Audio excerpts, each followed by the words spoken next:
acabou por resultar numa moção de confiança ao Governo e numa moção de censura ao Chega. O Chega levou literalmente uma sova. O que é que esperavam ganhar com isto? Obrigado pelo convite, boa noite a todos, boa noite a todos os participantes do painel. Bom, em primeiro lugar, não houve nenhuma moção de confiança ao Governo, que essa teria que ter sido apresentada pelo Governo e teria que ser votada pelos partidos. E segundo consta, segundo disse Pedro Nuno Santos, iria votar contra essa moção de confiança. Portanto, a moção de confiança não existiu na tarde de hoje. Mas não houve a de censura, foi chumbada? Não, houve moção de censura, foi chumbada pelos partidos políticos que decidiram. Em democracia é assim que se faz, os partidos têm legitimidade para apresentar moções de censura, foi o que o Chega fez, e os outros partidos têm legitimidade para votar como querem votar, e foi isso que aconteceu. A moção o que é que o Chega ganhou com o debate de hoje? Esta moção de censura, bom, alertar para uma realidade. Em primeiro lugar, é importante nós percebermos o porquê desta moção de censura.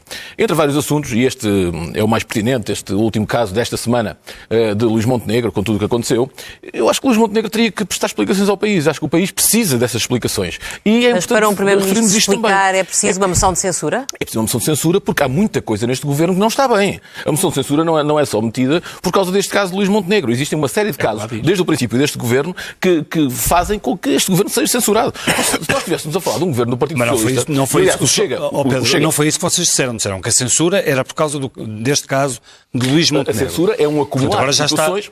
Já está a mudar aqui um bocadinho a versão. Não. A censura é um acumular de situações que tem havido neste governo e que culminou com isto de Luís Montenegro. Isto de Luís Montenegro... Porque não é só Luís Montenegro, repare. Isto começa com o caso de Hernani Dias. Hernani Dias era secretário de Estado e criou 2 imobiliárias após entrar no governo. E depois veio a lei dos solos. Depois apareceu também agora o Ministro da Coesão Territorial, também que fechou há uma semana atrás, ou saiu de uma sociedade onde tinha a cota de 25% da sociedade há uma semana atrás. Uma empresa que tinha 25 anos. Uma empresa que tinha 25 anos, mas o Sr. Ministro certamente, que está em funções há 10 meses, não descobriu agora que era incompatível uma coisa com outra. Mas ouça, o que André Ventura disse foi que se Luís Montenegro tivesse dado explicações a tempo, retirava a moção de censura. Explicações sobre um caso concreto. Portanto, essa ideia de que a moção de censura é a propósito de tudo, não bate certo. Agora pergunto eu, Luís Montenegro deu explicações a tempo? Não, Luís Montenegro não deu explicações a tempo. Nem deu explicações a tempo, nem hoje deu explicaçes ao país. Porque o país ficou na mesma, ficou sem saber quem é que eram os clientes de Luís Montenegro. E há uma coisa que não deixa de ser curiosa. Repare bem nesta empresa de Luís Montenegro. O que é que não é normal? Se disserem assim, formalmente não existe ilegalidade, podemos até estar de acordo. Mas acham normal que os funcionários da empresa são a família, não têm site, não têm um estabelecimento aberto, não têm e-mail, têm o telefone do Primeiro-Ministro. É a única coisa que existe lá. E depois... Vocês vão dar sequência a este caso? Tencionam continuar a explorar este caso? Que é para as pessoas lá em casa perceberem. É que as pessoas lá em casa não percebem aquilo que nós estamos aqui a dizer. É que é uma empresa que faturou 700 mil euros. Se Luís Montenegro explicar aos portugueses como é que, por magia, conseguem faturar 700 mil euros sem e-mail, sem ter um estabelecimento aberto, sem terem um site, então os portugueses certamente vão abrir todas as empresas e vão faturar assim, porque realmente não é preciso muita coisa. Como é que explica ao seu eleitorado que na sua bancada parlamentar haja 4 deputados com imobiliárias e que estiveram envolvidos nas negociações e na legislação da lei dos solos? Não é verdade, ainda bem que me faz essa pergunta, porque é importante nós repormos a verdade, porque muitas vezes comenta essas coisas sobre o Chega, diz-se muita coisa sobre o Chega. Está na declaração dos interesses. Tudo que tenha a ver com o Chega ganha logo em Portugal notícias de primeira página. Aliás, a SIC é bem própria nisso, tudo que tenha a ver com o Chega é os deputados são os maiores bandidos que existem em Portugal. Estou a falar do Chega e não da SIC. Não mas eu posso responder como eu quiser também. Então, mas responda e assim que eu vou responder. Em relação aos deputados do Chega, olha, vão falar de um deputado chamado José Dias Fernandes, que tem uma empresa, que as empresas de José Dias Fernandes são em França. Em França, reparem bem. De Pedro Pessanha, que a empresa já fechou em julho de 2024. Julho de 2024. Ou seja, é isto que nós estamos aqui a falar.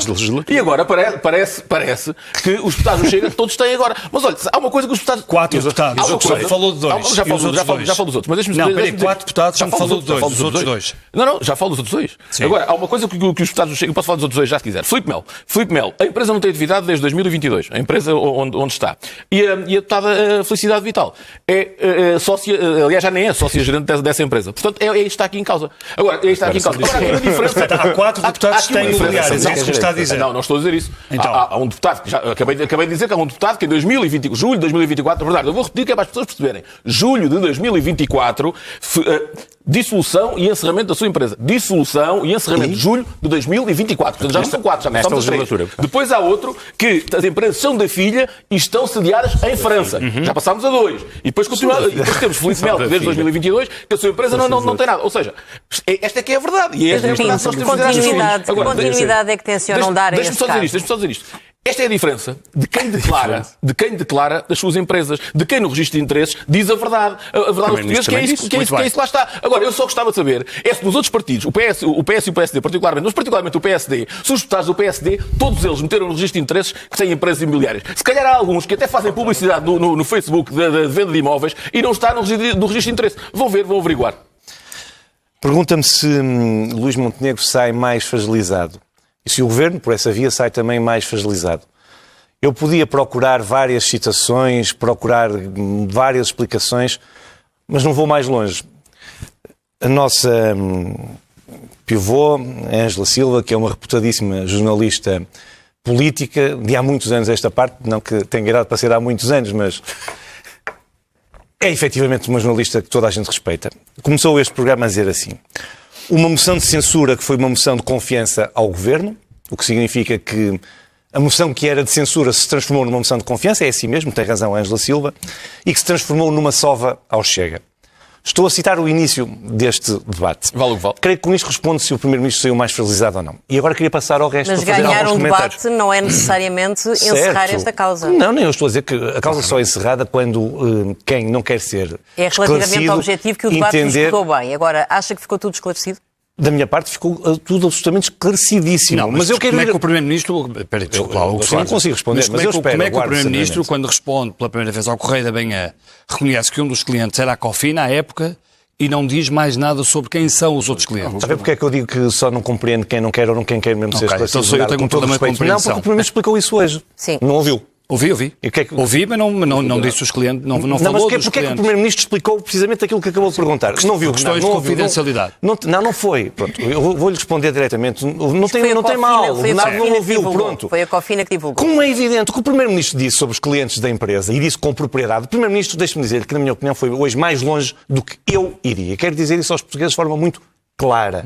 O Primeiro-Ministro quis, de facto, de uma vez por todas, demonstrar tudo o que era o seu património, tudo o que é o seu rendimento de anos a esta parte. Eu devo lhe dizer, não precisava e não lhe era exigido do meu ponto de vista. Não é justo que uma pessoa exponha a sua vida assim, simplesmente porque é Primeiro-Ministro. Porque não é só a vida dele, é a vida dele e da família. Mas dito isto, ele explicou... Eu não consigo responder a uma pergunta, mas eu espero. Não acho importante para o escrutínio as pessoas terem noção de com quem é que Luís Montenegro manteve relações comerciais e até que ponto é que isso pode ter deixado rastro e criar algum conflito. Faz-me um favor. Obrigado.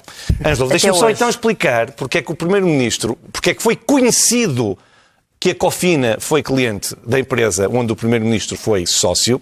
Foi conhecido porque foi a Cofina, o Correio da Manhã, que fez as perguntas ao Primeiro-Ministro. E o Primeiro-Ministro respondeu-lhes e disse: como sabem, também prestei trabalhos para Vossas Excelências. O que significa que só foi divulgado porque o cliente quis, porque foi o cliente que escreveu, não foi o Primeiro-Ministro. E o Primeiro-Ministro disse hoje que se qualquer cliente daquela empresa quiser divulgar e dizer que é cliente, não tem problema nenhum. Mas veja bem, diz assim o Primeiro-Ministro hoje, e depois dizem: mas ele não explica. Uma empresa de retalho com cerca de 200 funcionários, lojas físicas e online, entre outras coisas, gera um cheiro de mais de 2,5 milhões de clientes. Uma empresa que gera unidades hoteleiras e um negócio físico e online com cerca de 500 mil clientes registados e 1.200 funcionários. Isso nós ouvimos. Mas parece que não. Mas então deixe-me ir a Alexandra Leitão. Alexandra achou muito insuficiente as explicações no que respeita aos clientes. Deixe-me só terminar para dizer o seguinte. O Sr. Primeiro-Ministro prestou os esclarecimentos todos onde devia prestar. Mas eu queria só fazer um comentário àquilo que disse o Pedro Pinto relativamente às empresas imobiliárias ou não, que uns têm, outros não quis dizer se tinha, depois lá disse vou falar dos outros dois. Eu quero dizer ao deputado Pedro Pinto o seguinte. Eu nunca fujo. Falo com este à vontade. Não tem problema nenhum. Nunca fujo. Ouça lá, Pedro Pinto. Não tem problema nenhum desses deputados ter uma empresa. Não tem problema nenhum. Quero dizer isto. Olhos nos olhos. Mas não é o problema é outro. Mas temos de dizer a verdade às pessoas. Não, ouça, mas eu estou a... Deixa o Soares terminar. Mas temos de dizer a verdade, temos de dizer que não têm. Não tem. Não tem. Já encerrou em 2024, junho de 2024. Um não tem atividade, o outro é porque não é gerente. A questão é muito simples. São sócios dessas empresas, elas estão em vigor, podem ter atividade ou não, podem ser sócios ou não, são sócios, são detentores dessas empresas. O senhor não pode desmentir isso, porque isso está no registro de interesses. Mas o ponto é outro.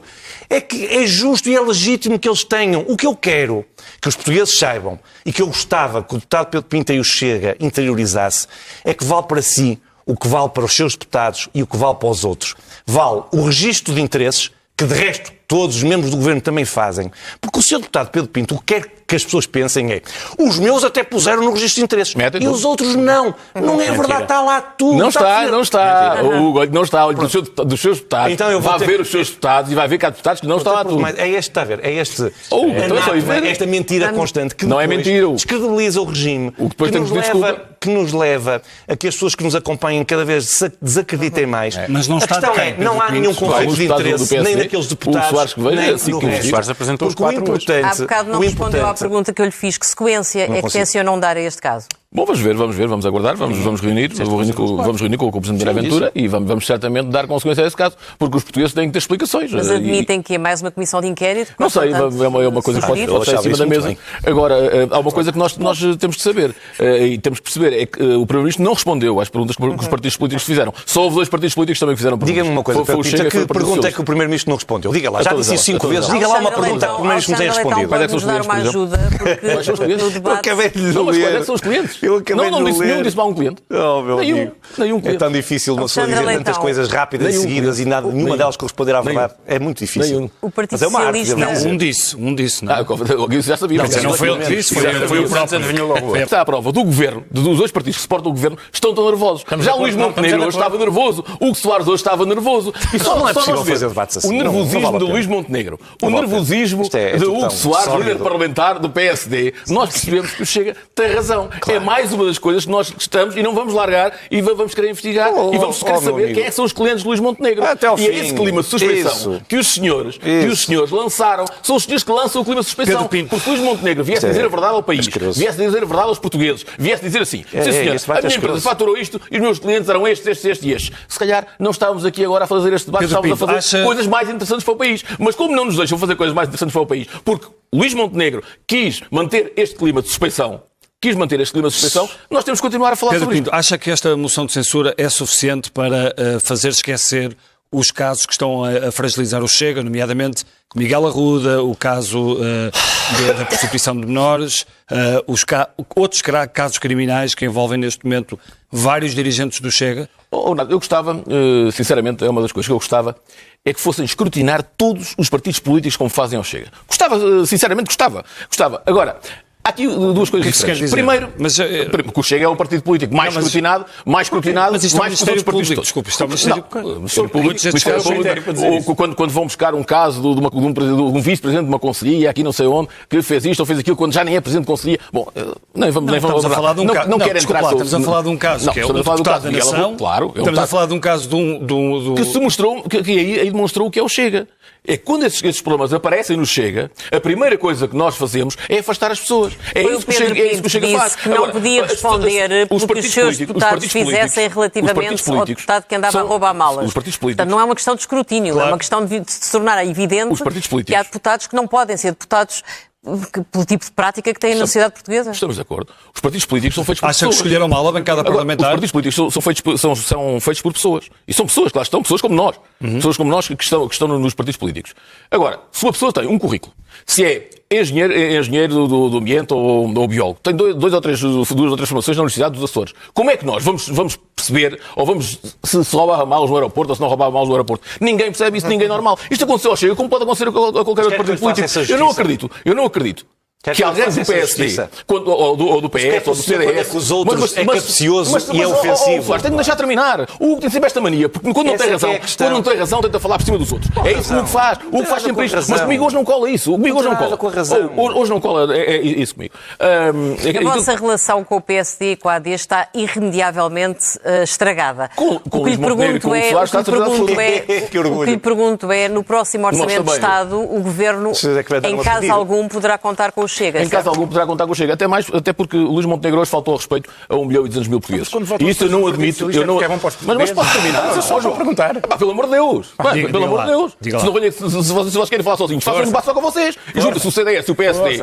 O PSD e o CDS, a mochila do PSD, juntam-se os dois e fazem o debate só vocês. Já nem sei qual era. Sobre a questão que o PSD hoje... Em relação ao orçamento de Estado. Já disse em caso algum, não é? Em caso algum, porque a atitude do PSD... PSD... tinha feito uma grande ofensa sim, era isso mesmo, muito bem, obrigado, Renato. Não, o Primeiro-Ministro Luís Montenegro fez uma ofensa hoje a 1.200.000 portugueses. Quando disse uma frase, que eu acho que foi uma frase triste do seu Primeiro-Ministro, que nós não representávamos... aqueles deputados que estavam ali não representam Portugal. Não, pelo menos 1.200.000 portugueses representamos a sociedade absoluta. Foram eles que votaram em nós e que nos elegeram para estar ali. Portanto, isso foi a falta de respeito do seu Primeiro-Ministro. E devia ter pedido desculpa e não pediu. Mas também já estamos habituados. Agora, Luís Montenegro, que é impossível se trabalhar com o Luís Montenegro. É impossível por tudo aquilo que se passou. Por todas as tentativas de negociação que houve, quer da parte de Luís Montenegro, quer da parte de André Ventura. Quer pelas mensagens trocadas, pelas reuniões secretas que houve. E que depois Luís Montenegro vai dizer que não. Da televisão portuguesa. Já não me lembrava dessa. Essa foi o... Mas isto não é ético, é verdade. Aliás, o PS nunca foi capaz de desmentir. Aliás, Luís Montenegro nunca desmentiu. Luís Montenegro uma vez desmentiu. Sabe porque é que Luís Montenegro não desmentiu? Porque Luís Montenegro sabe que é verdade. Luís Montenegro sabe que é verdade. Sabe que é verdade. Essa é que é a diferença. Hugo Soares, mas isto é um problema ou não para o Governo, o facto do Chega estar já a dizer que não contam com eles para o Orçamento de Estado? Muito bem. Tem que se virar agora outra vez para o Partido Socialista. Como sempre, já se viraram este ano, também se pode virar para o ano. Agora deixa Não é... Deixa estar. Há debates que são impossíveis de fazer, não vale a pena, porque as pessoas dizem... O ponto é o contrário. Vamos lá ver.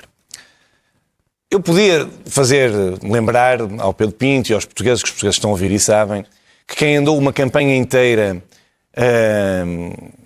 enfim, a pedir, a dizer que queria muito ir para o governo connosco, que os outros partidos obrigavam que nós tomássemos uma posição, porque as pessoas lembram-se todos disso. E quantas vezes foi preciso dizer... Isso é passado. É importante percebermos com quem é que vocês podem contar no próximo Orçamento de Estado. Queixa-se de mim, eu tenho que me queixar da Ângela. Isso nós sabemos, do não é não. Não vamos contar a história do não é não. Qual é a dúvida? Mas qual é a dúvida, então? A dúvida é com quem é que tencionam contar para viabilizar o próximo Orçamento de Estado, com o Partido Socialista. Sente ou não que Pedro Nuno Santos está num processo de moderação relativamente às posições iniciais que levaram Luís Montenegro a chamar-lhe Gonçalvista? Já não conseguem chamar-lhe Gonçalvista hoje em dia, pois não?